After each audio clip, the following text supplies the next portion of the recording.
Hey, so tonight we're going to talk about something pretty wild, the American frontier. Not the sanitized version you learned in school, but the real gritty, sometimes filthy truth about how people survived on the edge of civilization. Oh, and if you're enjoying these stories, I'd really appreciate a like or subscribe. Super curious where you're all listening from, so drop a comment with your location and what time it is there. Always blows my mind how people are falling asleep to this all over the world. Alright, find that cozy spot, take a nice slow breath and just let your body sink into whatever you're lying on. We're heading back to the American frontier and trust me, you're going to be real grateful for that mattress by the time we're done. So, congratulations. You just woke up in a one-room log cabin somewhere on the American frontier around 1790. Your eyes adjust to the dim light filtering through the oiled paper window. No glass here. That's a luxury few can afford. You're lying on a corn husk mattress on a simple wooden frame, and it crackles softly as you shift. The rough-hewn logs of the walls still smell of pine sap, sweet and sharp in the morning air. Your bare feet touch the packed dirt floor, cool against your skin. Outside, you hear the distant crow of a rooster and the snort of a pig rooting around near the cabin. The smell of wood smoke hangs in the air, mixed with the earthy scent of last night's beans still lingering in the cast-iron pot, hanging over the cold hearth. This is the American frontier, and in less than 70 years, the United States will expand from the original 13 colonies covering about 300,000 square miles to a massive nation spanning 2.8 million square miles of continental territory. It's one of the largest, fastest land grabs in human history, and you, my friend, are about to experience what it was really like to live through it. The good news is you're about to witness one of the most remarkable periods of exploration and settlement in history. The bad news? It's going to be brutal, like seriously brutal. The American frontier wasn't just hard, it was deadly. The period was marked by near-continuous warfare, often in impossible terrain with weather that could kill you as quickly as any human enemy. It took a certain kind of crazy to survive out here. You pull a rough woolen shirt over your head. The fabric is scratchy against your skin, hand-spun and dyed with walnut husks to a muddy brown. No fancy colours out here. You work with what nature provides. Your pants are buckskin, soft from years of wear, patched at the knees where they've worn thin. As you step outside, the morning mist clings to the fields beyond your cabin. Your nearest neighbour is 3 miles away. The forest edge looms dark and mysterious, just 50 yards from your door. That forest contains deer and turkey for food, but also wolves, bears, and sometimes hostile Native Americans who, let's be honest, have pretty good reasons to be upset about you settling on their land. You settle deeper into your bed as we journey back to those wild days. Your muscles relax a bit more as the story unfolds. Now, let me tell you about one of the most famous frontiersmen to ever live, a man whose life reads like an action movie script but was somehow even wilder in reality. Daniel Boone. You've probably heard the name, maybe pictured him in a coonskin cap, though he actually preferred wide-brimmed felt hats. Daniel Boone was a legendary frontiersman who became immortalized through books and movies. He helped open up the American frontier during the Revolutionary War when he discovered the Cumberland Gap into Kentucky. He blazed the Wilderness Road, another key passageway into the West. Through it all, he had some pretty crazy adventures. Born in 1734 in Pennsylvania to a Quaker family, Boone grew up learning to hunt almost as soon as he could walk. Instead of going to school, young Daniel would disappear into the woods for days at a time, living off the land and learning the ways of the wilderness. By the time he was a teenager, he could track a deer for miles by noticing bent grass stems or a single displaced pebble. He could move so quietly through the forest that animals wouldn't notice him until his rifle was already aimed. The Boone family eventually moved to North Carolina, where Daniel met his wife, Rebecca. She was quite a woman herself, tough as nails and fully capable of defending their homestead with a rifle when Daniel was away on his many expeditions. They had 10 children together, which was actually pretty standard for the time. More kids meant more hands to work the land and better chances that at least some would survive to adulthood. Infant mortality was horrifyingly high on the frontier. Nearly 1 in 3 children died before their 5th birthday.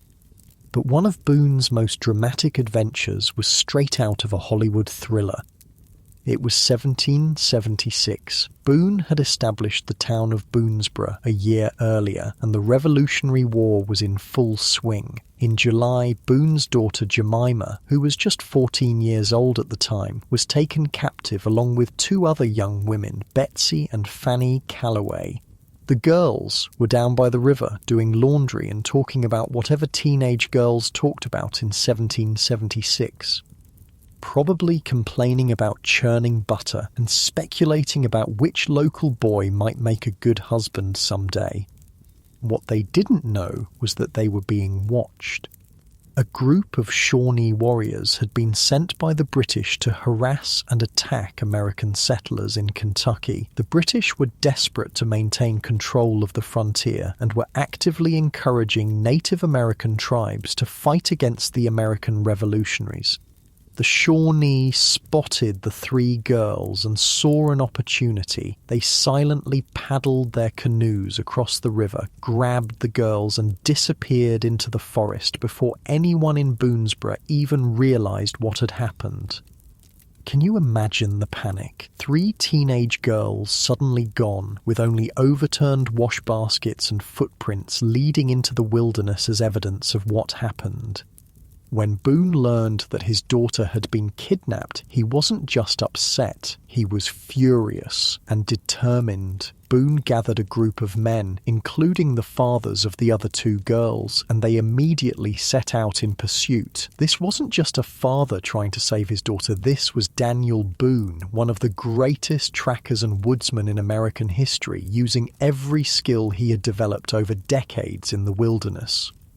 The Shawnee had a significant head start and were moving fast, but they didn't know they were being pursued by Boone. The warriors were taking the girls to a Shawnee village near present-day Chillicothe, Ohio, about 160 miles away. That's a long way to travel on foot through dense forest and across rivers. Boone and his rescue party followed the trail, moving as quickly as they dared while still being careful not to lose the tracks. They pushed through dense underbrush, forded streams, and climbed steep hills. The men barely stopped to rest, eating dried venison and cornmeal as they walked. At night, they would take turns sleeping for just a few hours while others kept watch. The Shawnee were clever, though. They tried several tricks to lose their pursuers, doubling back on their trail, walking through streams to hide their footprints, and splitting up temporarily before rejoining. But Boone was smarter. He could read the forest like you read words on a page. A broken twig, a disturbed stone, a faint footprint in moss. All of these told him exactly where the Shawnee were heading.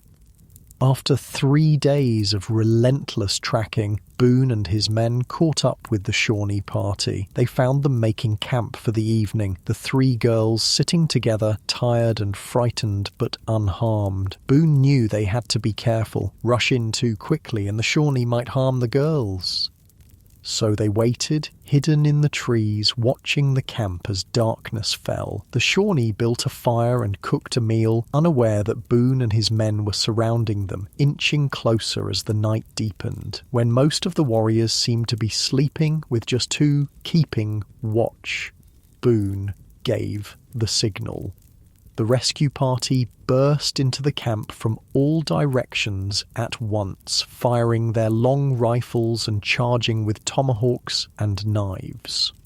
The surprise was complete. Several Shawnee warriors fell in the first volley of shots, and the others fled into the darkness, leaving everything behind, including the 3 girls. Jemima ran to her father, throwing her arms around him in relief. Within minutes, the rescue party gathered the girls and began the long journey back to Boonesboro. This dramatic rescue became one of the most famous stories of the frontier. It was later loosely adapted into James Fenimore Cooper's novel, The Last of the Mohicans, though Cooper changed many of the details. The real story of a father tracking kidnappers through 160 miles of wilderness to rescue his daughter was remarkable enough without embellishment. You might be thinking this sounds like the movie Taken, but with buckskin instead of a leather jacket, and you'd be right. Daniel Boone had a very particular set of skills he had acquired over a very long career as a frontiersman, skills that made him a nightmare for people who messed with his family. But Boone's adventures didn't end there. Just 2 years later, in 1778, the tables would turn dramatically. The Revolutionary War was raging, and the British had teamed up with several Native American tribes to attack American frontier settlements. In September 1778, a large force of Shawnee warriors led by Chief Blackfish with the support of British officers surrounded Boonesboro. The siege of Boonesboro began with the Shawnee taking positions around the fort, cutting off any escape routes. Inside the fort, Boone and the other settlers prepared for a fight. Women melted down pewter plates and cups to make bullets. Children carried water from the fort's well to put out any fires that might start. Men checked their rifles and positioned themselves at the walls. The settlers were outnumbered and outgunned, but their fort was solid, built from sturdy logs with a palisade wall surrounding it. The Shawnee tried several tactics to get inside. They shot flaming arrows onto the roofs, hoping to set the buildings on fire. They tried to tunnel under the walls. They even attempted to talk their way in by offering peace terms. But despite their best efforts, the settlers held the fort. Days turned into weeks, and supplies inside Boonesboro began to run low. Ammunition was scarce, food was being carefully rationed, and tempers were fraying from the constant stress of being under siege. The situation became even more desperate when several enslaved men who had been fighting alongside the settlers, because yes, even frontier heroes like Daniel Boone participated in the brutal practice of slavery, defected to the Shawnee, taking with them much-needed ammunition and information about the fort's weaknesses. Eventually, after nearly 2 weeks of siege, the settlers were forced to negotiate with the Shawnee. Boone, knowing the tribe's language and customs from previous encounters, led the negotiations. But it was a trap. During the talks, the Shawnee attempted to seize Boone and the other negotiators. A fight broke out, and the settlers barely made it back inside the fort. The siege continued for several more days, but the Shawnee, having failed to take the fort by force or trickery, eventually withdrew. Boonesboro had survived, but the victory came at a cost. Several settlers had been killed or wounded, and the fort's supplies were nearly exhausted. This wasn't the end of Boone's interactions with the Shawnee, though. Earlier that same year, before the siege, Boone had been captured by the Shawnee while on a salt-making expedition. Instead of killing him, Chief Blackfish decided to adopt Boone into the tribe. It was a common practice among many Native American tribes to adopt captives to replace family members who had died. Boone was given the name Sheltowee, which means big turtle, and he lived with the Shawnee for several months. During this time, he learned their language and customs, hunted with them, and participated in tribal life. Some historians believe that Boone deliberately ingratiated himself with the Shawnee as a survival strategy, planning his escape all along. Others suggest that he genuinely appreciated aspects of their culture and way of life. Either way, when Boone learned that the Shawnee were planning a major attack on Boonesboro, he decided it was time to leave. early one morning, he slipped away from the village and began a daring journey back to warn the settlers. He covered 160 miles in just 4 days, an incredible feat of endurance through rough wilderness. You shift a bit in your bed, finding that perfect position as your breathing naturally slows, and we continue our journey through the American frontier. Your muscles relax as we follow the path of another famous frontiersman whose life was just as dramatic and whose legacy would become even more legendary. The story continues with a man who went from the wilderness to Washington and back again, ending at a small mission called the Alamo.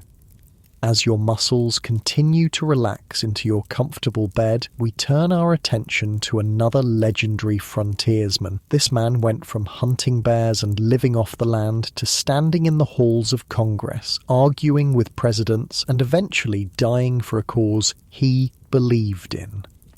Davy Crockett. Even his name sounds like it was made for legends. Unlike Daniel Boone, who was born before the American Revolution, Davy Crockett came into the world as a citizen of the brand new United States. He was born on August 17, 1786, in eastern Tennessee, which was then part of North Carolina. His parents were poor farmers living in a tiny cabin, not much different from the one you imagined waking up in earlier. The Crockett family's cabin was a simple one-room structure with a dirt floor and a leaky roof. At night, young Davy would lie on his straw pallet and watch the stars through the gaps in the roof. In winter, snow would sometimes drift in through those same gaps, dusting the sleeping children with white. The cabin was crowded with Davy's 8 siblings, so privacy was non-existent. Everyone ate, slept, and lived in that single room, with only the glow of the hearth fire for warmth and light.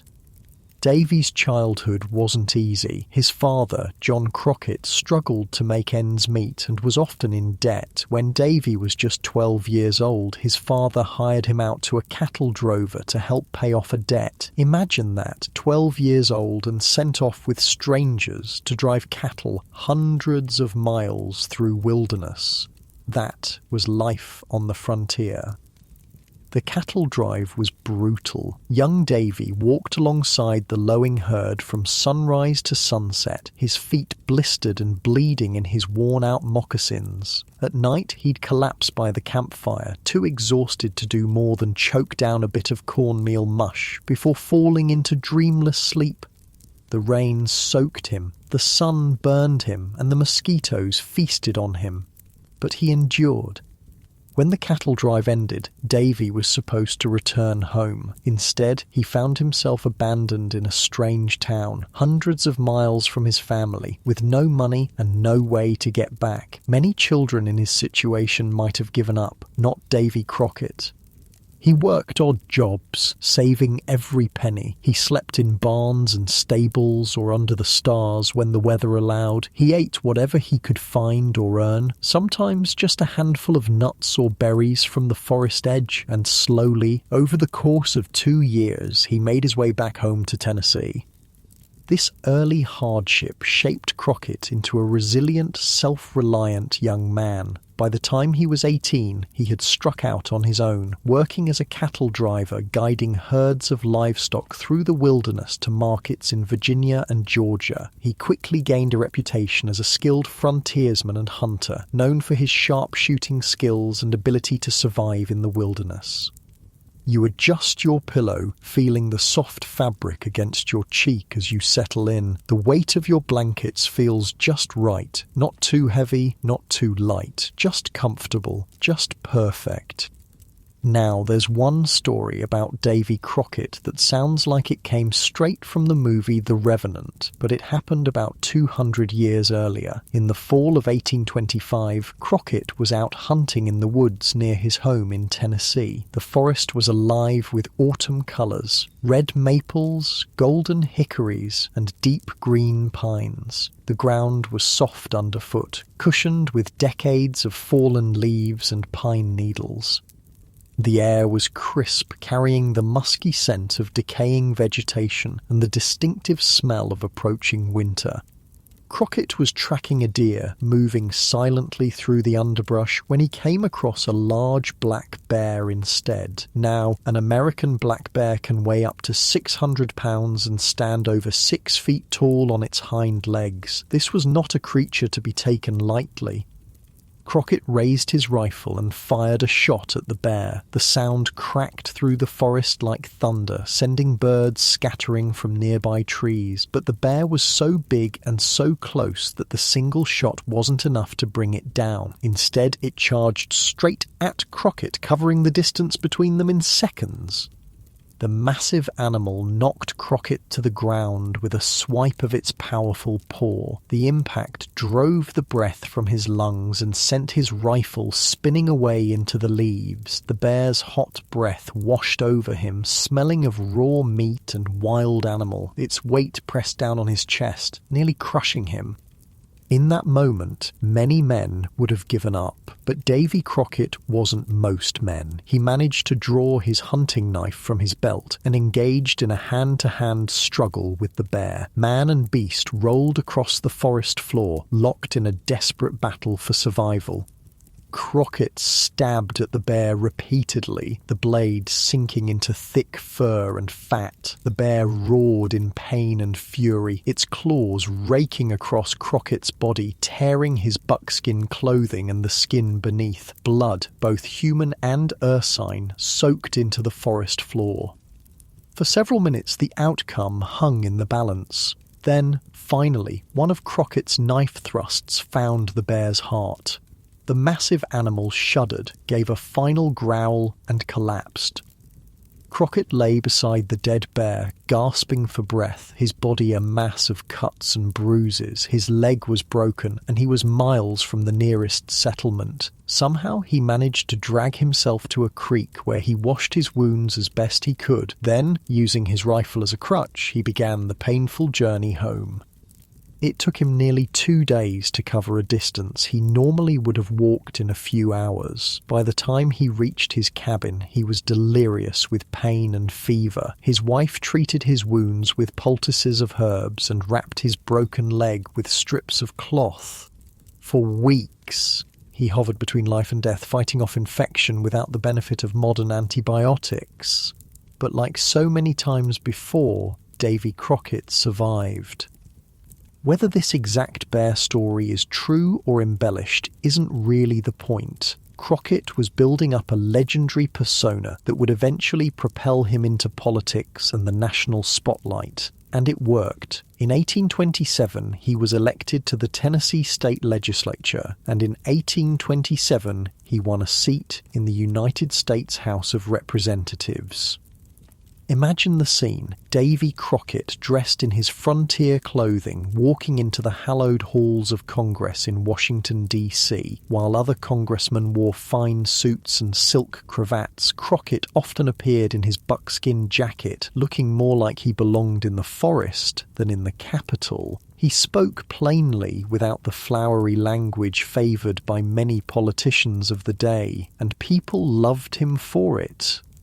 A piece of publicity that helped rocket, you see what I did there, Crockett into the national spotlight was a play called The Lion of the West. The play's main character wasn't named Davy Crockett, but he looked and acted a whole lot like the frontiersman. In this satirical comedy that poked fun at frontier life and politics, Crockett was portrayed as a larger-than-life figure, full of bluster and braggadocio, but also with a heart of gold.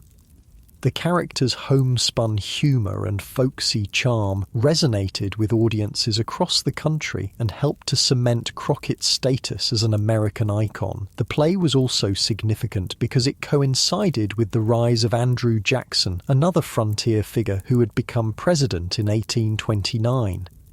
Crockett was initially a strong supporter of Jackson. Both men were from Tennessee, both had fought against Native American tribes, and both presented themselves as men of the people rather than elite politicians, but their alliance wouldn't last. During his time as a U.S. representative from 1827 to 1835, Davy Crockett became increasingly frustrated with the political process in Washington. He was a member of the Whig Party, but he often clashed with party leaders and disagreed with their policies. One of Crockett's main frustrations was with what he saw as excessive government spending. He believed that the federal government was becoming too powerful and that it was wasting taxpayer money on unnecessary projects. He became particularly critical of President Jackson, despite the fact that the two were pretty good friends and allies initially. You take a deeper breath, feeling your belly rise and fall. The rhythm of your breathing naturally slows as you listen to the story unfold. Your shoulders sink just a little deeper into the mattress. The final straw that led to Crockett eventually leaving Congress and heading to Texas was the Indian Removal Act of 1830. This legislation, strongly supported by President Jackson, authorized the president to negotiate with southern Native American tribes for their removal to federal territory west of the Mississippi River in exchange for their homeland in the southeast. Crockett actually supported the act at first. He figured that the relocation would be beneficial for the Native Americans since they'd be removed from the influence of white settlers and given new land to cultivate. He also saw it as a way to open up new land for white settlement and to further expand the United States. But as the debate over the Indian Removal Act continued, Crockett started having doubts. He received letters from his constituents expressing opposition to the forced removal of the Cherokee people who were living in his home state of Tennessee. Many of these Cherokee had adopted European-style farming practices, built permanent homes, and even created their own written language. Some had converted to Christianity and were living in ways very similar to their white neighbours. The more Crockett learned about the situation, the more uncomfortable he became with the idea of forcing these people from their ancestral lands. He began to see the Indian Removal Act as a betrayal of American principles of justice and fair treatment. In a famous speech to Congress, Crockett declared that the Indian Removal Act was unjust and that the government had no right to force Native Americans from their land. He argued that the Cherokee people had a right to their ancestral homeland and that they should be allowed to stay. "I would sooner be honestly damned than hypocritically immortalized," he reportedly said, indicating that he would rather lose his political career than support a policy he believed was wrong. Despite his opposition, the act was ultimately passed, which led to the forced removal of thousands of Native Americans on what became known as the Trail of Tears. The journey was brutal. Of the approximately 16,000 Cherokee who were removed from their homes, about 4,000 died from exposure, disease, and starvation during the forced march. Disillusioned and angry, Davy Crockett decided not to run for re-election to Congress in 1835. Instead, he famously told his constituents, "You may all go to hell and I will go to Texas," and that's exactly what he did. Texas in the 1830s was part of Mexico, but it had a growing population of American settlers who were chafing under Mexican rule. These settlers, along with some Mexican citizens, were pushing for independence from Mexico. When Crockett arrived in San Antonio in early 1836, he joined a group of volunteers defending the Alamo, an old Spanish mission that had been converted into a fortress. The Alamo wasn't much to look at, just a crumbling stone building with a small courtyard surrounded by a low wall. It was never designed to withstand a military siege, but it was what the Texians, as they called themselves, had, so they made the best of it. Crockett and his fellow defenders, which included some famous frontiersmen in their own right, including Jim Bowie of Bowie knife fame, faced off against a Mexican army led by General Antonio Lopez de Santa Anna. The siege of the Alamo lasted for 13 days, with Crockett and the Texians holding out against overwhelming odds. Inside the Alamo, conditions quickly deteriorated. Food was scarce, water had to be hauled from a nearby well under enemy fire, and ammunition was running low. The defenders took turns sleeping in shifts, their rest frequently interrupted by Mexican cannon fire or false alarms of an imminent attack. Crockett, despite being new to the Texian cause, quickly became a leader among the defenders. His experience as a frontiersman and his natural charisma made him someone the others looked to for guidance and courage. He was often seen patrolling the walls, his trusty rifle, Betsy, in hand, offering words of encouragement to the younger, less experienced fighters. In the pre-dawn hours of March 6, 1836, after nearly 2 weeks of siege, the Mexican forces launched their final assault on the Alamo. The sound of drums and bugles broke the night's silence as thousands of Mexican soldiers advanced toward the mission's walls from all sides. The Texian defenders rushed to their positions, firing their rifles and cannons into the advancing Mexican ranks. The air filled with gun smoke and the deafening roar of cannon fire. Men shouted orders and cries of pain as bullets found their marks. You feel your body getting heavier, more comfortable with each breath. The tension in your muscles continues to melt away as you listen to the story. Your eyelids might feel a bit heavier, but they're still open, still following along with the tale of Davy Crockett's last stand. The final battle lasted less than 2 hours. The Mexican forces, despite heavy casualties, managed to breach the walls of the Alamo. The fighting then devolved into a desperate room-by-room struggle as the defenders made their last stand. It's not entirely certain how Crockett died. Some accounts say he was among the last defenders, fighting until he was overwhelmed by Mexican soldiers. Others suggest that he and a few remaining men surrendered and were executed soon after. A third version claims he died fighting in the courtyard, surrounded by the bodies of Mexican soldiers he had killed. Whatever the exact circumstances of his death, Davy Crockett's legend only grew after the fall of the Alamo. He became a symbol of American courage and determination, a frontier hero who stood up for what he believed was right, even when it cost him his political career and, ultimately, his life.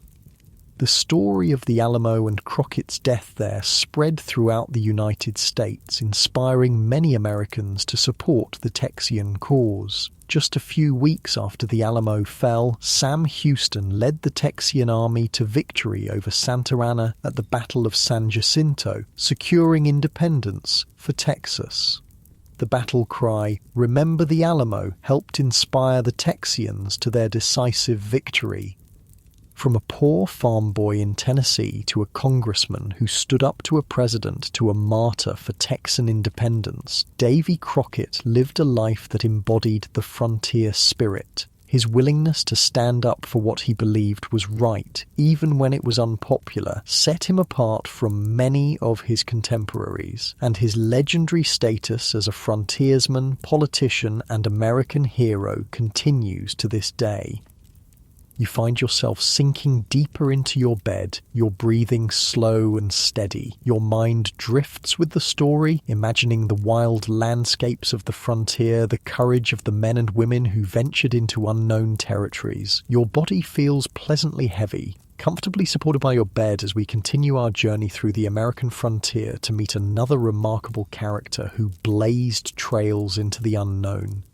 As we continue our journey through the American frontier, your body feels pleasantly heavy against your mattress. That cozy weight in your limbs feels so good, so right. The gentle warmth of your blankets creates a perfect cocoon of comfort as we follow the paths of those who mapped the wilderness. While Daniel Boone and Davy Crockett became legends in their own time, there were other frontiersmen whose ambitions went beyond exploration. Some dreamed of not just discovering new lands, but ruling them. One such man was John C. Fremont, a complex character whose life story reads like an adventure novel with political intrigue mixed in. Fremont was born out of wedlock in 1813, a fact that would have caused serious social stigma at the time. His father was a French immigrant who died when John was young, and his mother raised him in Charleston, South Carolina. Despite his humble beginnings, Fremont received an education and showed a talent for mathematics and surveying. Unlike Boone and Crockett, who learned their frontier skills through necessity and hard living, Fremont came to exploration through a more formal route. In 1833, at the age of 20, he joined the United States Navy and became a mathematics teacher aboard the USS Natchez. Imagine life on a naval vessel in the 1830s, wooden decks swaying beneath your feet, the constant smell of salt water, tar, and unwashed bodies.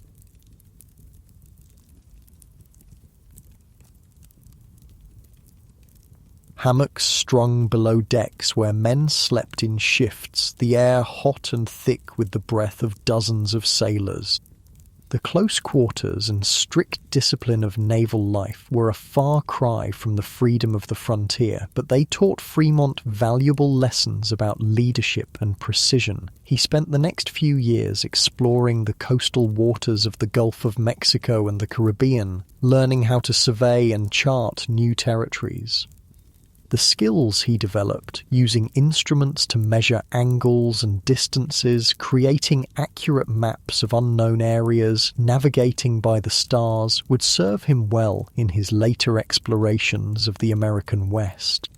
Fremont was discharged from the Navy in 1838 and moved to Washington, D.C., where he worked as an assistant to the chief clerk of the U.S. Bureau of Topographical Engineers. This position connected him with important figures in the government and scientific community. One crucial connection was with Senator Thomas Hart Benton of Missouri, a powerful politician who strongly supported westward expansion. Benton had a beautiful daughter named Jessie. She was well-educated, politically savvy, and just 16 years old when she met the dashing 28-year-old Fremont. Despite her father's initial objections to the match due to their age difference, Jessie and John fell deeply in love and eloped in 1841. Far from being angry about the elopement, Senator Benton soon became Fremont's strongest supporter. With his father-in-law's political backing, Fremont was appointed to lead several important exploring expeditions to the Western Territories. You shift slightly in your bed, feeling the pleasant weight of your body sinking deeper into the mattress. The pillow cradles your head just right as we continue our journey through the American frontier. Fremont's first major expedition began in 1842 when he was tasked with exploring and mapping the Oregon Trail as far as the South Pass in Wyoming. The Oregon Trail was a 2,170-mile route that stretched from Independence, Missouri to Oregon's Willamette Valley. It was the main pathway for American settlers heading west, though at this time it was little more than a rough track through wilderness. Imagine setting out on such a journey. Your belongings are packed into a wagon drawn by oxen, sturdy, slow-moving animals that can pull heavy loads but require constant attention. The wagon itself is not the comfortable Conestoga wagon often depicted in movies, but a simpler farm wagon covered with canvas to protect your supplies from the elements. The wheels creak and groan with every rotation, a constant soundtrack to your westward journey. You rise before dawn each day, the eastern sky just beginning to lighten as you build a fire to cook a simple breakfast of bacon and cornmeal mush. The smell of wood smoke and frying pork fills the air, mingling with the earthy scent of prairie grass wet with dew. By the time the sun crests the horizon, you're already on the move, walking alongside the wagon to spare the oxen your weight. The trail stretches endlessly before you, cutting through vast prairies where the grass grows higher than your head in some places. Mosquitoes and flies buzz constantly around you and your animals, an irritating cloud that no amount of swatting seems to diminish. In the distance, you might spot a herd of buffalo, thousands strong, the ground trembling beneath their massive weight. At night, you circle the wagons not for protection, as the movies suggest, but to create a corral for your animals. You sleep under the stars, the Milky Way stretched across the sky like a glittering river. The night air grows cold, even in summer, and you pull your blanket tighter around you as coyotes howl in the distance. This was the life Fremont and his expedition experienced as they charted the Oregon Trail. But unlike the settlers who would follow this path, Fremont had a scientific purpose. He carried precision instruments to measure latitude and longitude, barometers to record atmospheric pressure, thermometers to note temperatures, and other tools of the surveyor's trade. With these instruments, he created detailed maps and reports that would guide thousands of settlers in the years to come.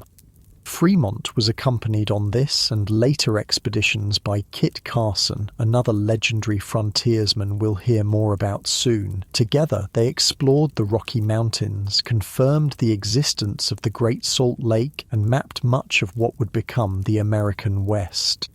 But Fremont's story takes a controversial turn when we look at his interactions with Native American tribes. Like many explorers of his time, Fremont's record on treatment of indigenous peoples is mixed at best and disturbing at worst.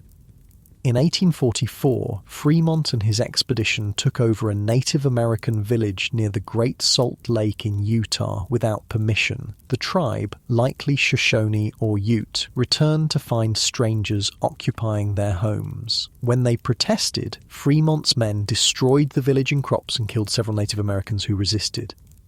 Later, during an 1845 expedition, Fremont and his men came across a group of Klamath Indians in California. When one of Fremont's horses was stolen, he ordered his men to attack the Klamath village, ending several people's lives and burning their homes. This disproportionate response to the theft of a single horse reveals the colonial mindset that valued European American property over indigenous lives. Your breath deepens naturally as you listen. Each inhale and exhale a little slower, a little more relaxed than the one before. The weight of your body feels so good against the surface of your bed, supported perfectly as we continue our journey. Despite his questionable treatment of Native Americans, Fremont was actually an abolitionist who opposed slavery. In a lot of ways, he was a confusing figure to pin down, capable of both progressive thinking on some issues and callous disregard on others. This complexity reflects the contradictory nature of American expansion itself, which brought both opportunity and devastation, depending on who you were. Fremont's most controversial action came in 1846, at the beginning of the Mexican-American War. He had been sent to California, which was then part of Mexico, ostensibly to survey the region, but his true mission, possibly given to him unofficially by President James K. Polk, was to help foment rebellion among the American settlers living there. California in 1846 was a sparsely populated territory with only about 7,000 Mexican citizens and perhaps 700 American settlers. The Mexican government was distant and weak, and many Americans believed that California would eventually become part of the United States, either through purchase or conquest.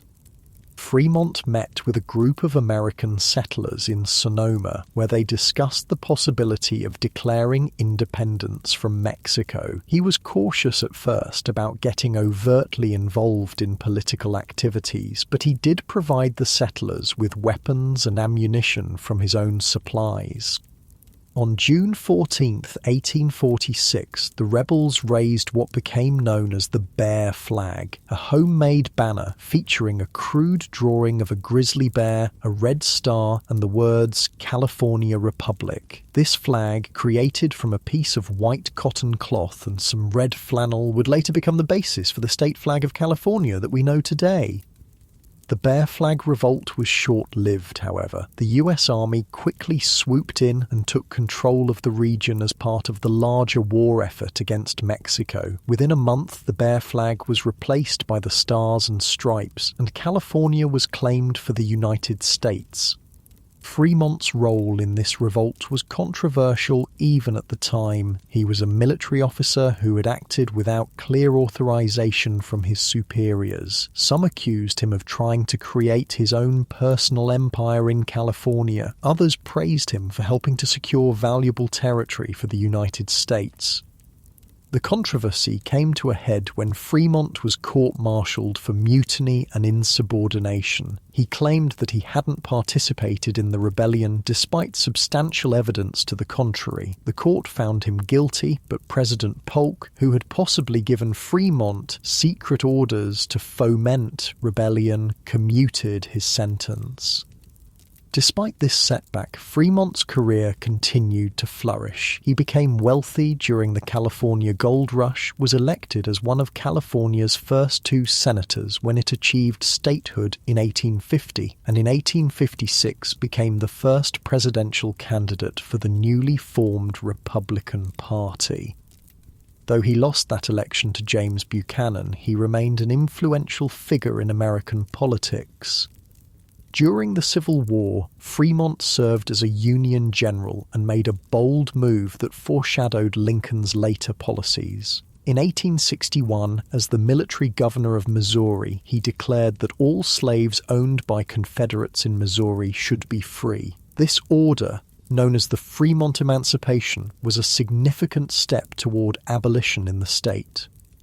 The order was met with mixed reactions. Abolitionists and Unionists applauded the decision, while many slave owners and pro-Confederate sympathizers were outraged. President Abraham Lincoln was concerned about the legality of the order and its potential to drive Missouri, which was a border state, into the Confederacy. Lincoln thought that military commanders like Fremont didn't have the authority to issue proclamations of emancipation, and he feared that Fremont's actions would complicate efforts to keep the border states loyal to the Union. Lincoln was pragmatic, but still basically agreed with Fremont's anti-slavery stance. He asked Fremont to modify his proclamation, but Fremont refused. As a result, Lincoln had it annulled and replaced Fremont with a new commander.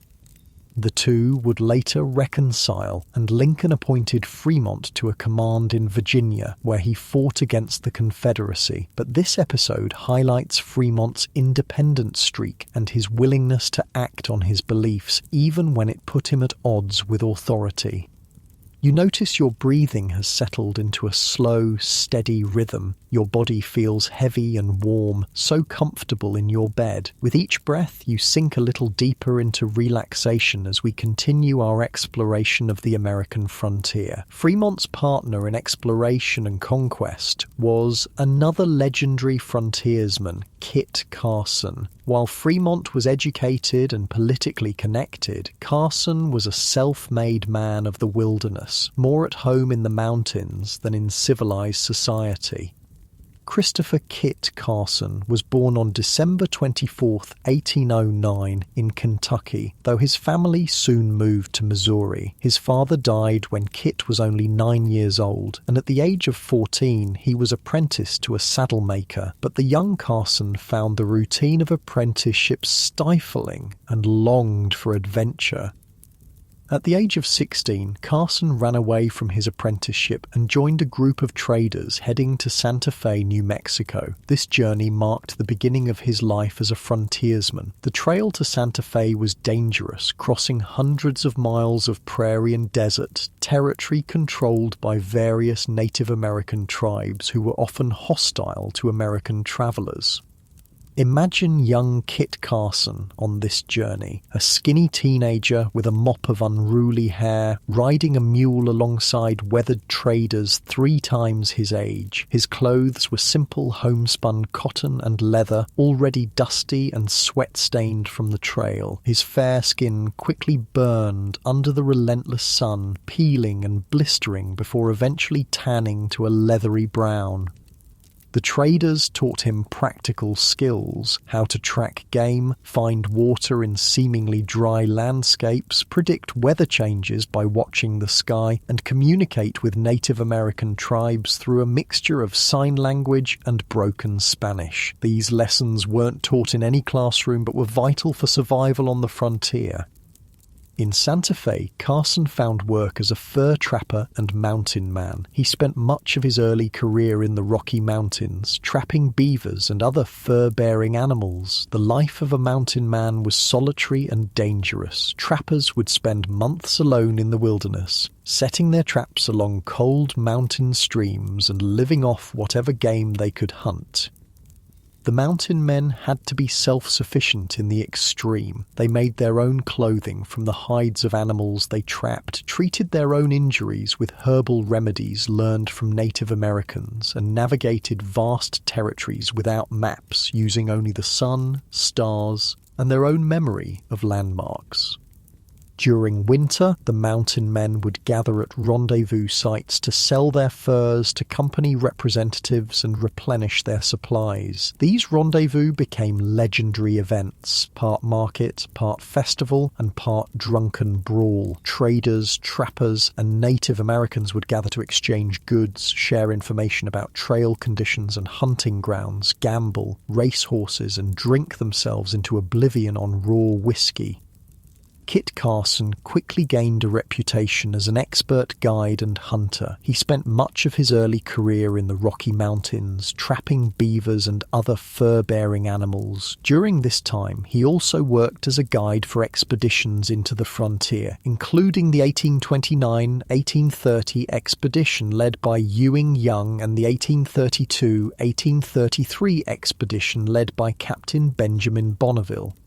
Carson's knowledge of the Western Territories was encyclopedic. He could read the landscape like a book, knowing where to find water in drought conditions, which plants were edible, which trails were passable in different seasons, and which Native American tribes controlled which territories. This knowledge made him invaluable to explorers like Fremont, who had formal education but lacked practical wilderness experience. Carson's fame spread beyond the frontier through a series of dime novels called The Life and Adventures of Kit Carson. These cheap, sensationalized books were wildly popular in eastern cities where readers were hungry for tales of frontier adventure. The Kit Carson of the dime novels was a larger-than-life hero who could outfight, outshoot, and outsmart any adversary. The real Carson was reportedly embarrassed by these exaggerated accounts, especially since he was illiterate and couldn't read them himself. Despite his lack of formal education, Carson was a man of many talents. He spoke Spanish and several Native American languages fluently. He served as an Indian agent trying to maintain peace between settlers and tribes. He fought in the Mexican-American War and later served as a Union officer in the Civil War. His life spanned a period of enormous change in the American West, from the days of solitary trappers to the era of railroads and telegraph lines. You feel a gentle heaviness in your limbs, a pleasant warmth spreading through your body. Your muscles relax more deeply with each breath as we continue our journey through the American frontier, following the paths blazed by these remarkable individuals who shaped a nation through their courage, their skills, and sometimes their ruthlessness. Your body continues to settle comfortably into your bed, that perfect feeling of being supported just right. The weight of your blankets feels so good, creating a cocoon of warmth as we continue our journey through the American frontier.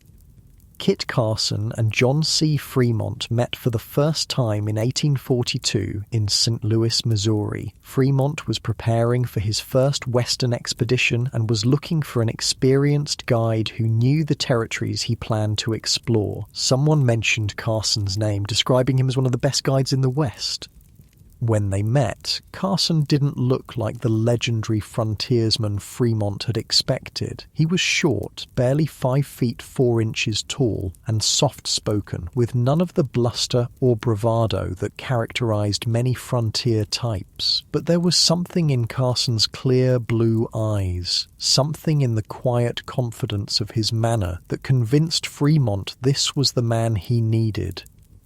Their meeting was brief and businesslike. Fremont explained his mission: to explore and map the territories along the Oregon Trail as far as South Pass in Wyoming. Carson listened quietly, occasionally asking a question about supplies or timing. By the end of their conversation, he had agreed to join the expedition for the modest sum of $100 per month. Good money in the 1840s, but hardly a fortune for a man risking his life in unknown territories. That first expedition was successful enough that Fremont requested Carson as his guide for subsequent journeys. Over the next few years, they would travel thousands of miles together, mapping rivers and mountain passes, documenting plant and animal species, and laying the groundwork for the massive westward migration that would follow. Their partnership was an effective one, combining Fremont's scientific knowledge and political connections with Carson's practical wilderness skills and experience with Native American tribes. But it was also a partnership that would lead to controversy and violence, particularly during their time in California. As you breathe slowly and deeply, feeling the gentle rise and fall of your chest, imagine the California of the 1840s. It wasn't the populous, developed state we know today. It was a remote Mexican territory, sparsely populated and largely undeveloped. The coastline was dotted with small settlements, missions established by Spanish priests, pueblos where Mexican citizens lived, and a few trading posts where American and European ships would stop to take on supplies. The interior was even less developed, vast expanses of wilderness broken only by occasional ranches where Mexican landowners raised cattle on huge tracts of land. Native American tribes still controlled much of the territory, though their numbers had been severely reduced by disease and conflict since the arrival of European settlers. Into this setting came Fremont and Carson in 1845, ostensibly on another mapping expedition, but the timing was suspicious. Relations between the United States and Mexico were deteriorating, with disputes over the Texas boundary threatening to erupt into open warfare. Many believed that Fremont's real mission was to encourage American settlers in California to rebel against Mexican rule, preparing the way for U.S. annexation of the territory. Whether or not that was his original intent, Fremont's actions certainly contributed to the outbreak of what became known as the Bear Flag Revolt. After being ordered to leave California by Mexican authorities, Fremont instead moved north to Oregon briefly, then returned to California and made contact with American settlers who were growing increasingly dissatisfied with Mexican governance. The details of exactly what happened next are disputed, but it's clear that Fremont provided encouragement and material support to a group of American settlers who seized the town of Sonoma on June 14, 1846. The rebels raised a hastily created flag featuring a crude drawing of a bear, a red star, and the words "California Republic." The creation of this flag was itself a fascinating frontier story. The rebels needed a symbol for their new republic, but they had limited materials. William Todd, one of the Americans involved in the revolt, was tasked with creating the flag. He used a piece of unbleached cotton cloth about 3 feet wide and 5 feet long. For the red stripe at the bottom, he used red flannel. The star was copied from the Texas flag, and the bear was meant to represent the numerous grizzlies that roamed California at the time. The bear on the original flag looked more like a pig than a fearsome grizzly, leading some Mexican observers to mockingly call it the hog flag. Despite its crude appearance, this homemade banner would become the basis for the state flag of California that we know today. You feel yourself sinking deeper into your mattress, your body becoming pleasantly heavier with each breath. The tension in your muscles continues to melt away as we explore this fascinating period of American history. The Bear Flag Republic was short-lived. Just a month after its declaration, American naval forces arrived in Monterey and raised the U.S. flag, claiming California for the United States as part of the Mexican-American War that had officially begun in May 1846. The bear flag was lowered, never to fly again as the symbol of an independent nation, though it would later be adopted as the state flag when California joined the Union in 1850. Fremont's role in the Bear Flag Revolt led to his court-martial for mutiny and insubordination. Though found guilty, his sentence was commuted by President Polk, suggesting that Fremont's actions in California may have aligned with the administration's unspoken goals, even if they weren't officially sanctioned. Kit Carson's participation in these events is less well documented, but he served as Fremont's trusted lieutenant throughout the period. He carried messages between Fremont and the American naval forces, scouted Mexican troop movements, and participated in several skirmishes against Mexican forces. For both men, the conquest of California represented a significant achievement in their frontier careers, though the methods they employed and the consequences for the region's Native American and Mexican populations remain controversial to this day.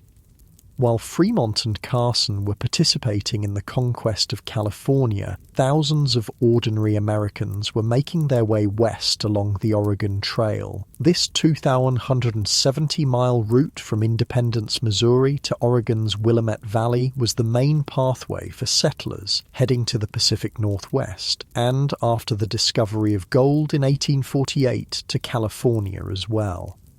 The Oregon Trail was a treacherous journey that wasn't for the faint of heart. Over the course of America's westward expansion, an estimated 1 in 10 people lost their lives trying to find better lives in the West. That's somewhere between 10,000 and 30,000 deaths in total. That's, about 20 graves per mile along the trail.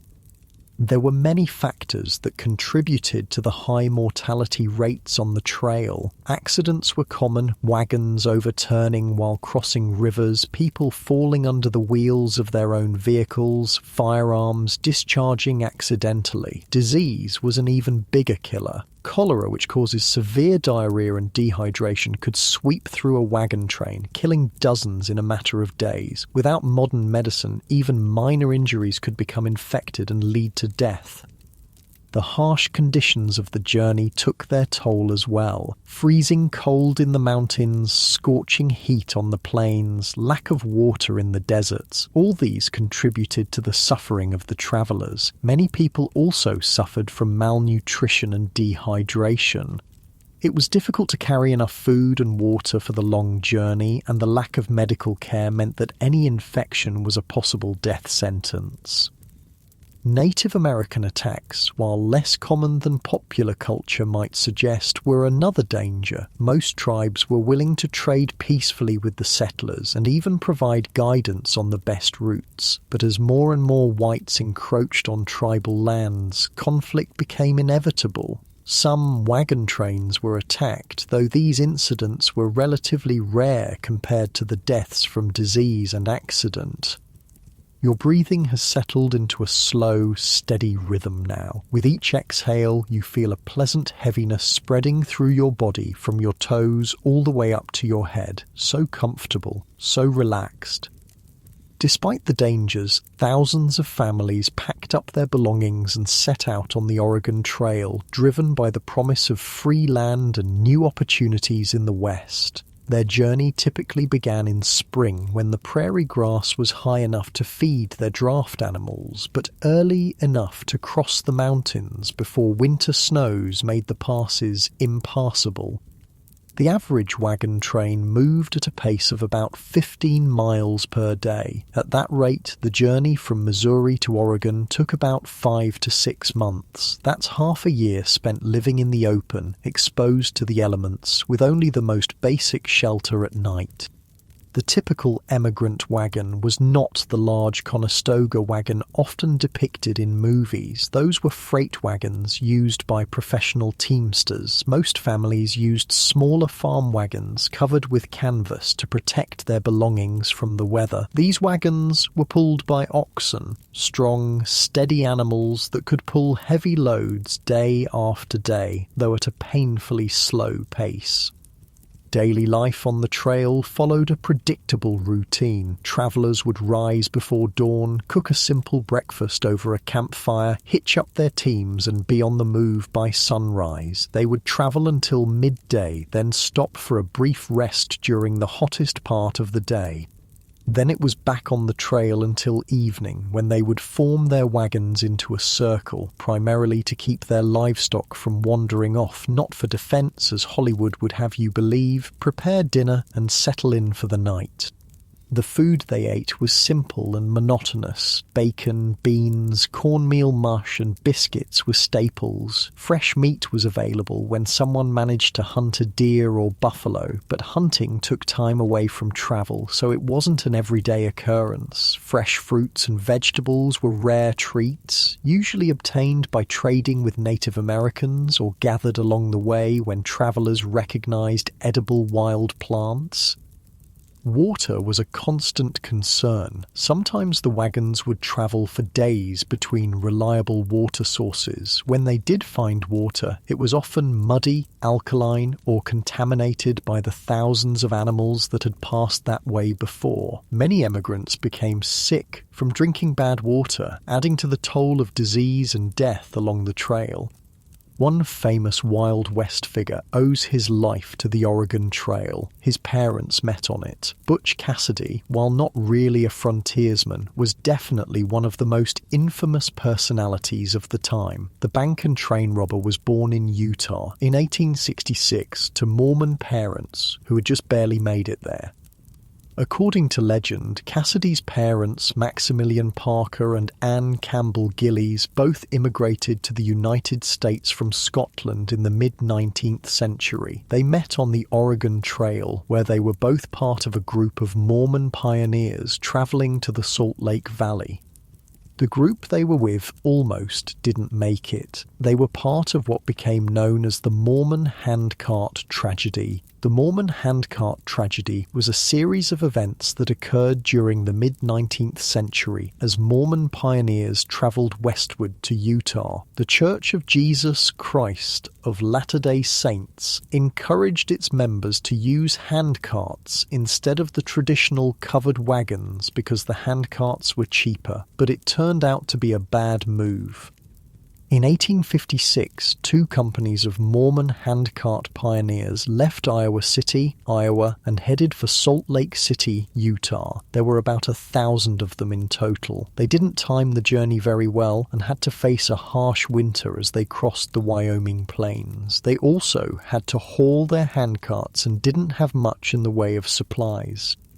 Many of the pioneers became sick and weak from the conditions. As their food and supplies dwindled, some of the pioneers resorted to eating the leather from their shoes and belts to survive. The pioneers pressed on though, and some were able to reach safety in Utah, but more than 200 of them died as a result of the harsh weather and lack of supplies, and many others suffered from frostbite and other injuries. Luckily for Cassidy, though unluckily for the people he killed and the owners of the banks and trains he robbed, his parents made it through the ordeal. No story about America's frontiersmen would be complete without mentioning their most important guides. While Kit Carson guided Fremont across the Western Territories, another guide played a crucial role in one of the most famous expeditions in American history, the journey of Lewis and Clark. Sacagawea was perhaps one of the most famous guides of one of the most famous frontier expeditions in history. Her story begins long before she met Lewis and Clark, though, and it's a testament to the resilience and courage of many Native American women of the time. Sacagawea had a pretty harrowing childhood. She was born into the Lemhi Shoshone tribe in what's now Idaho around 1788. Her name meant bird woman in the Shoshone language, though different spellings and pronunciations have been used over the years. When she was about 10 years old, a group of Hidatsa warriors raided her village and captured her and several other girls. The Hidatsa were a neighboring tribe to the Shoshone, and they really didn't get along. Being captured by an enemy tribe was a terrifying experience for a young girl. Sacagawea was taken hundreds of miles from her home to a Hidatsa village near what is now Bismarck, North Dakota. There, she had to learn a new language and new customs, essentially becoming a member of the tribe that had kidnapped her. You notice your jaw has relaxed, your face feels softer, and your breathing continues its slow, steady rhythm. Each breath brings a deeper sense of comfort as you listen to the story unfold. What happened next in Sacagawea's life gets a bit foggy in the historical record, but according to some accounts, she was sold or gambled away to a French-Canadian fur trader named Toussaint Charbonneau when she was about 13 years old. Charbonneau was much older than Sacagawea, probably in his mid-40s, and he already had at least one Native American wife, a Hidatsa woman named Otter Woman. Charbonneau had been living among the Hidatsa for some time, learning their language and customs while engaging in the fur trade. He saw in Sacagawea an opportunity, a young woman who could speak both Hidatsa and Shoshone, which would be valuable for a trader who needed to communicate with different tribes.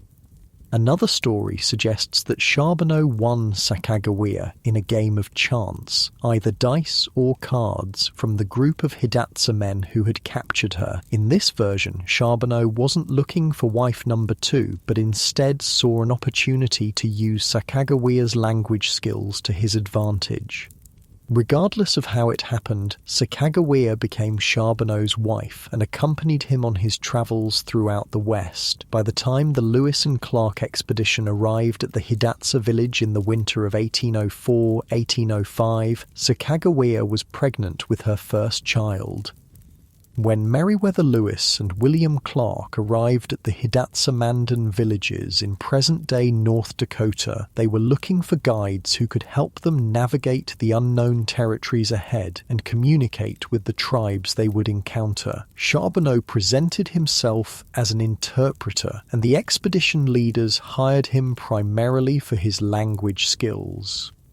But it quickly became apparent that Sacagawea was the more valuable addition to the team. She gave birth to her son, Jean-Baptiste Charbonneau, on February 11, 1805, just a couple of months before the expedition was set to continue its journey westward. Despite having a newborn baby, Sacagawea joined the expedition when it left the Hidatsa Mandan villages in April 1805. Imagine the scene. A young woman, probably no more than 17 years old, carrying an infant strapped to her back in a cradle board, walking alongside dozens of men as they paddled canoes and hauled supplies up the Missouri River. The spring weather was unpredictable. Sunny and warm one day, cold and rainy the next. The terrain was rough, with steep riverbanks that had to be climbed when portaging around rapids or falls. Sacagawea's presence on the expedition served multiple purposes. Her knowledge of Shoshone language would be crucial when the expedition reached Shoshone territory and needed to acquire horses to cross the Rocky Mountains. Her ability to identify edible plants and roots supplemented the expedition's diet and helped prevent scurvy.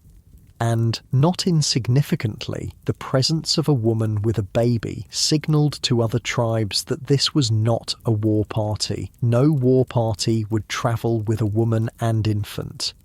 One of Sacagawea's most important contributions came when the expedition reached Shoshone territory in present-day Idaho. As luck would have it, the chief of the Shoshone band they encountered was Kamiawait, Sacagawea's own brother, whom she hadn't seen since she was kidnapped years earlier.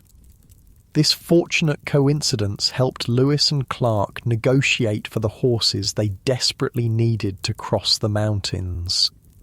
Sacagawea also proved her value in a moment of crisis. The expedition was travelling down the Missouri River when their boat, which was carrying important documents, supplies and instruments, capsized in rough waters. The boat and its contents were quickly swept away by the current, but Sacagawea sprang into action. She was travelling on another boat with her infant son, saw what happened, jumped to the bank of the river, and quickly gathered up as much of the floating material as she could. Were it not for the Shoshone guide, Lewis and Clark might have had to redo the whole expedition, or at least significant portions of it. The journals, maps, and scientific specimens she saved were irreplaceable records of their journey and discoveries. Throughout the expedition, Sacagawea endured the same hardships as the men, walking dozens of miles each day, often carrying her child, sleeping on the ground in all weather conditions, facing the dangers of wild animals, treacherous rivers, and potentially hostile encounters with unknown tribes. Yet she did all this without complaint, earning the respect of the expedition members. Clark, in particular, developed a fondness for Sacagawea and her son, whom he nicknamed Pomp or Pompey. After the expedition ended, Clark offered to educate the boy in St. Louis, an offer that Charbonneau and Sacagawea eventually accepted. Your body feels so comfortable now, so heavy against your bed. Each breath brings a deeper sense of relaxation, a pleasant warmth spreading through your limbs. Your muscles feel loose and easy, completely supported as we continue our journey through the American frontier with these remarkable individuals who shaped the course of history through their courage, resilience, and unique skills. The gentle weight of your eyelids feels nice, though they remain open as the story unfolds. After the Lewis and Clark expedition returned to St. Louis in September 1806, Sacagawea's documented history becomes murkier. Some accounts suggest that she and Charbonneau settled near St. Louis for a time, accepting William Clark's offer to educate their son, Jean-Baptiste. Clark had developed a genuine fondness for the boy, whom he called Pomp, and wanted to give him the advantages of a European-American education. Other historical records indicate that Sacagawea and Charbonneau travelled to the upper Missouri River area, where Charbonneau continued to work as a fur trader and interpreter. In 1809, they accepted an invitation from Clark to settle in St. Louis, where Charbonneau was given land and encouraged to farm. But Charbonneau, a man of the wilderness rather than a farmer, sold his land after only a few months and returned to the fur trade, taking Sacagawea with him.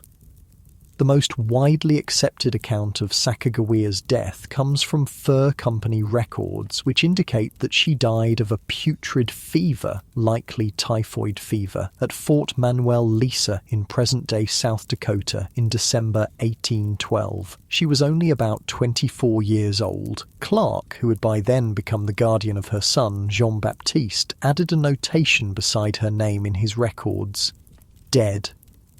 However, some oral traditions among certain Native American tribes tell a different story. According to these accounts, Sacagawea left Charbonneau, returned to her Shoshone people, and lived to be nearly 100 years old, dying in Wyoming in 1884. This alternative narrative has gained some support, but lacks the contemporaneous written evidence that historians typically rely on. Regardless of when or how she died, Sacagawea's contribution to the Lewis and Clark expedition and, by extension, to the expansion of the United States was significant. Without her knowledge of languages, plants, and territories, the expedition might not have succeeded. She has since become an American icon, one of the few Native American women whose name is widely recognized in American history. Your breathing has settled into the perfect rhythm now, slow and deep. Each exhale releases a little more tension, allowing your body to sink even deeper into comfortable relaxation. The weight of your eyelids might feel a bit heavier, but that's a pleasant feeling too.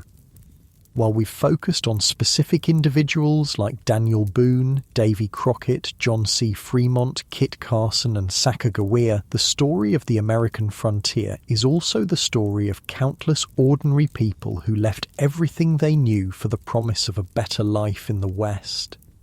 The daily experiences, the hardships they endured, the small victories they celebrated, the communities they built form the true fabric of frontier history. Life on the frontier was defined by its rawness. Everything was harder, more immediate, more essential. The comforts we take for granted today, running water, central heating, grocery stores, medical care, simply didn't exist. Every aspect of survival required direct personal effort.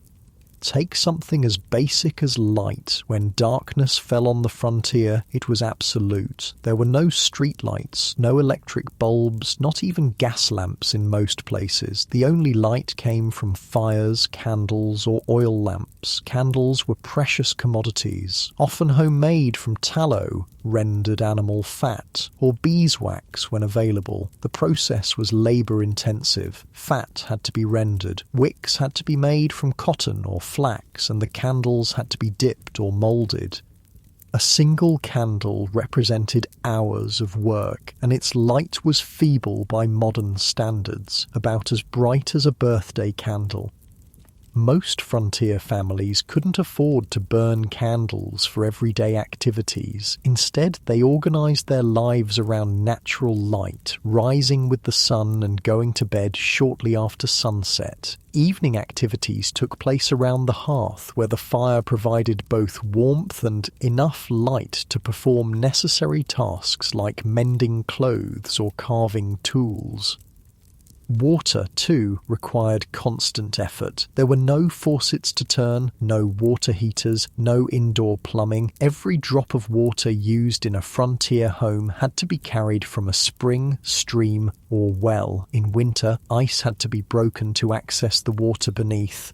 In summer, distant water sources sometimes dried up, forcing people to travel even farther for this essential resource. The average frontier family used about 5 gallons of water per day for everything. That's drinking, cooking, washing dishes, bathing and laundry combined. For comparison, the average American today uses about 8,100 gallons per day. Bathing was infrequent, maybe once a week in summer, once a month or less in winter. Laundry was a major undertaking, typically done once a month in summer and even less frequently in winter. Food preservation was another constant challenge. Without refrigeration, meat had to be eaten quickly, smoked, dried, or salted to prevent spoilage. Fruits and vegetables were preserved by drying, pickling, or making them into jams and preserves. Root vegetables like potatoes and turnips could be stored in root cellars, essentially holes dug into the ground that maintained a cool, steady temperature year-round. The seasonal cycle dominated life on the frontier. Spring was for planting crops and hunting after the lean winter months. Summer was for tending crops, gathering wild foods and preparing for the harvest. Fall was the busiest season, harvesting crops, hunting game to stock up for winter, preserving food, cutting firewood. Winter was a time of relative quiet, when outdoor work was limited by cold and snow, and families turned to indoor tasks like making tools, sewing clothes, and repairing equipment. Your body feels so comfortable now, each breath bringing a deeper sense of peace. Your muscles have released all their tension, leaving you feeling pleasantly heavy and warm. Medical care on the frontier was primitive by modern standards. Most ailments were treated at home using folk remedies passed down through generations. These remedies ranged from the genuinely effective willow bark tea for pain relief. It contains salicylic acid, the active ingredient in aspirin, to the bizarre and sometimes dangerous mercury compounds for treating syphilis, which often caused more harm than good. Childbirth was a particularly dangerous time. Women typically gave birth at home with the assistance of a midwife or female relatives. There were no pain medications, no antibiotics to prevent infection, no emergency cesarean sections for complicated deliveries. Maternal and infant mortality rates were high. About 1 in 8 women died in childbirth, and nearly 1 in 3 children died before their 5th birthday. Despite these hardships, or perhaps because of them, frontier communities developed strong bonds of mutual support. Neighbors helped each other raise barns, harvest crops, and care for the sick. Social gatherings like barn dances, quilting bees, and harvest festivals provided rare opportunities for recreation and courtship. Churches served as community centers as well as places of worship, hosting everything from school lessons to political meetings. Education on the frontier was sporadic and basic. Many children learned to read from family Bibles or almanacs, as these might be the only books in a household. Some communities established one-room schoolhouses where children of all ages were taught together by a single teacher. The school term was arranged around the agricultural calendar, with longer breaks during planting and harvest seasons when children's labour was needed on family farms. The journey west was not just a physical one, but a psychological one as well. Settlers left behind not only their homes, but their entire social networks, extended family, friends, church communities, all the familiar structures that provided support and identity. In their new homes on the frontier, they had to rebuild these connections from scratch, often with neighbours from different cultural backgrounds. This mixing of cultures was one of the defining features of the frontier. German immigrants settled alongside Irish, Scandinavian, and English. Former Northerners and Southerners became neighbours after the Civil War. Native American tribes interacted with white settlers in ways ranging from trade and cooperation to conflict and resistance. African Americans, both free and formerly enslaved, established communities and sought opportunities denied them in the East. Your breathing is so slow and steady now. With each exhale, you feel yourself drifting deeper into relaxation. Your eyelids are becoming heavier, harder to keep open. The American frontier officially came to an end in 1890, when the U.S. Census Bureau declared that the frontier line, the boundary between settled and unsettled territory, could no longer be clearly identified. The vast territories that had once seemed limitless had been mapped, settled, and incorporated into the growing nation. But the legacy of the frontier lives on in American culture and identity. The myth of the self-reliant pioneer carving a life out of wilderness through sheer determination and hard work remains a powerful national narrative. The reality, as we've seen, was more complex. Frontier survival depended as much on community cooperation as individual effort, and the expansion that created opportunities for some came at a devastating cost to others, particularly Native American tribes who lost their lands and ways of life. The frontiersmen and women we've met in this story, Daniel Boone tracking kidnappers through the wilderness to rescue his daughter, Davy Crockett standing up for what he believed was right even when it cost him his political career, John C. Fremont mapping the Oregon Trail, Kit Carson guiding expeditions through unknown territories, Sacagawea helping Lewis and Clark navigate both the physical landscape and cultural interactions with native tribes, all embodied different aspects of the frontier experience.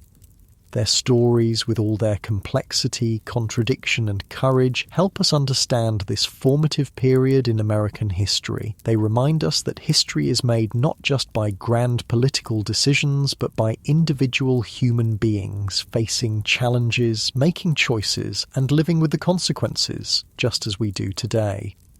As our journey through the American frontier comes to an end, allow yourself to settle even deeper into relaxation. Feel the weight of your body against your mattress, perfectly supported. Notice how your breathing has naturally slowed, becoming deeper and more rhythmic. Your eyelids are getting heavier now, harder to keep open. With each breath, a wave of peaceful relaxation flows through your body from head to toe. Your thoughts begin to drift, becoming softer, less focused, like clouds slowly dissolving in a summer sky. The The frontier tales we've explored tonight begin to blend with the beginnings of dreams. Perhaps you see yourself in a log cabin, feeling the rough-hewn wood beneath your fingers, or maybe you're travelling along the Oregon Trail, the vast prairie stretching endlessly before you, or perhaps you're navigating a river in a canoe, the water glinting in the sunlight. Whatever images come to mind, let them float gently through your consciousness. There's no need to hold on to them or follow them, just observe them as they drift past, carrying you deeper into relaxation. Your limbs feel wonderfully heavy now, as if they're sinking into the mattress. Each breath brings a deeper sense of peace and comfort. The rise and fall of your chest becomes slower, steadier, as sleep begins to embrace you.